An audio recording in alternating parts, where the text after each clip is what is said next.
எல்லாவற்றிற்கும் மேலாக இந்த உலகத்தில் ஒரு மனிதன் உறவை துண்டித்து வாழ்ந்தால் அல்லாஹ் அவனை துண்டித்து விடுவான்.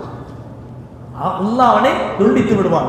நபிகள் நாயகம் ஸல்லல்லாஹு அலைஹி வஸல்லம் சொன்னார்கள், உறவு ரஹம் என்பது ரஹ்மான் என்ற வார்த்தையிலிருந்து பிரித்தெடுக்கப்பட்ட ஒரு வார்த்தை. ரஹ்மான் சொல்லி பாருங்களேன், ரஹ்மான் அதுல அந்த அலிஃப் நூனை எடுத்துட்டா மிச்சமா இருக்கிறது எது? ரஹம். அல்லாஹ்விடத்தில் அது சொல்லுமா, இறைவா ரஹ்மான் என்ற உன்னுடைய திருநாமத்தின் மூலம் என்னை பிரித்தெடுத்து படைத்திருக்கிறாய். என்னை யார் துண்டித்து வாழ்ந்தானோ அவனை நீ துண்டித்து விட வேண்டும், என்னை யார் சேர்ந்து வாழ்ந்தானோ அவனை நீ சேர்ந்து விட வேண்டும் என்பதாக அந்த உறவு அல்லாஹ்விடத்திலே நாளை மறுமையிலே அர்ஷுக்கு கீழே தொங்கிக் கொண்டு மன்றாடும் என்பதாக நபிகள் நாயகம் ஸல்லல்லாஹு அலைஹி வஸல்லம் சொன்னார். அந்த அளவுக்கு அல்லாஹ்வுடைய ஒரு தொடர்பே நமக்கு இல்லாமல் துண்டிக்கப்பட்டு விடுமையானால் எந்த மனிதன் ஜெயிக்க முடியும்? எந்த மனிதன் ஈடேற்றம் பெற முடியும்?